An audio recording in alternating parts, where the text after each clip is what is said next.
जब पति पत्नी के बीच किसी तीसरे शख्स की एंट्री होती है तो रिश्तों की डोर कमजोर पड़ने लगती है और हंसता खेलता परिवार तबाह हो जाता है। कुछ ऐसा ही हुआ था गुमला में 29 नवंबर को। बेवफा बीवी ने अपने आशिक के साथ मिलकर रिश्तों के पन्नों पर अपने सुहाग की खून से ऐसी खौफनाक कहानी लिखी थी कि 7 दिसंबर को उसकी लाश मिली। 12 दिनों बाद पुलिस ने जब खुलासा किया तो जयंती ने खूनी प्रेम जाल का पर्दाफाश हो गया था और जयंती अपने जेल की सलाखों में पहुंच गई। क्या है जयंती का खूनी प्रेम जाल, इस पूरी रिपोर्ट में देखिए। दगाबाज बीवी का चेहरा बेनकाब, रिंकू लोहरा हत्याकांड का खुला राज। 12 दिनों बाद पत्नी समेत 3 गिरफ्तार।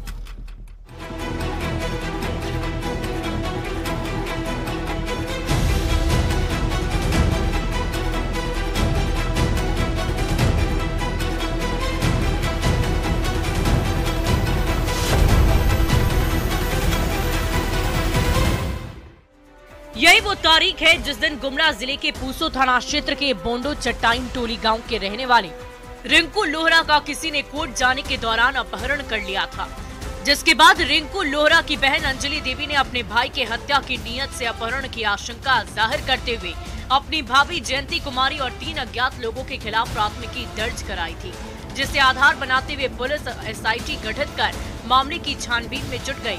लेकिन रिंकू लोहरा को कोई सुराग हाथ नहीं लगा। 7 दिसंबर को जब पुलिस ने चूल्हा माटी गांव के जंगल में छापेमारी की तो रिंकू का शव मिला। उसके बाद पुलिस ने दर्ज FIR के आधार पर रिंकू लोहरा की पत्नी जयंती को हिरासत में लिया और पूछताछ शुरू की तो जयंती डर से सारे राज उगल दी। बताएंगे पूरी कहानी, लेकिन उससे पहले खुलासे पर पुलिस ने जो कुछ भी कहा है वो आप सुन लीजिए।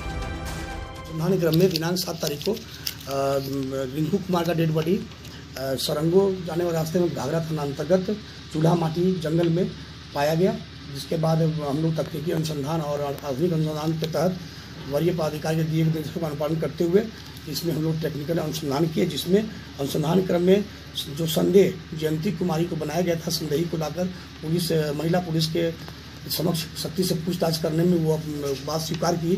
पूछताछ में जयंती ने जब अपना जुर्म कबूल कर लिया तो पुलिस ने उसे गिरफ्तार कर लिया, जिसकी निशानदेही पर पुलिस ने 3 अन्य आरोपियों को गिरफ्तार किया है, जिसमें जयंती कुमारी, लूथे लकड़ा उर्फ अमन और सचिन गडेरी उर्फ उगे शामिल हैं।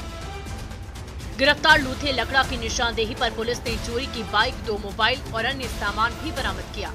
जब पुलिस ने रिंकू लोहरा की हत्या के पीछे की वजहों को खंगालना शुरू किया तो हैरान करने वाला सच सामने आया, जो प्यार, धोखा और बेवफाई का कॉकटेल था और पूरे खूनी खेल के पीछे रिंकू लोहरा की नाजायज पत्नी जयंती का प्रेम जाल था।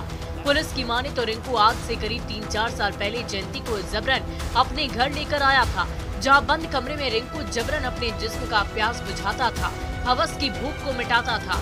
शुरुआती दौर में जयंती विरोध की, लेकिन धीरे धीरे उसे बदकिस्मती समझकर स्वीकार कर लिया और हंसी खुशी रिंकू लोहरा के साथ बदनाम रिश्ते को बंद कमरे में जीने लगी।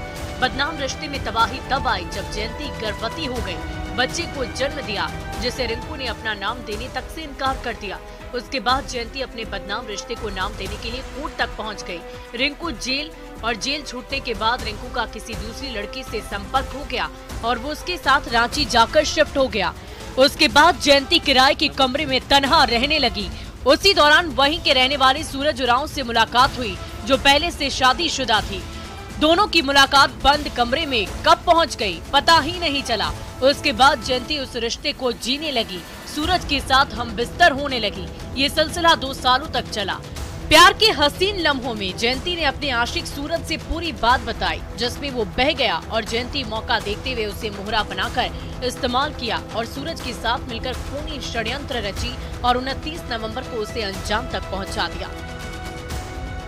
मैं किराए के मकान रहने लगी, वहीं पर सूरज उरांव से उसकी पहचान हुई और उससे प्रेम प्रसंग हो गया और शारीरिक संबंध भी बनने लगा।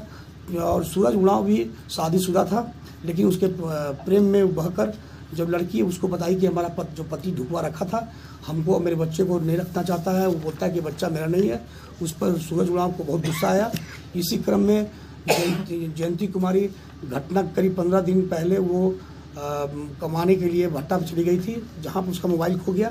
वो वहीं के एक लड़का के मोबाइल से उस सूरज गुणाव से संपर्क की और बताई कि 29 तारीख को डेट है जिस पर जो मृतक रिंकू कुमार है।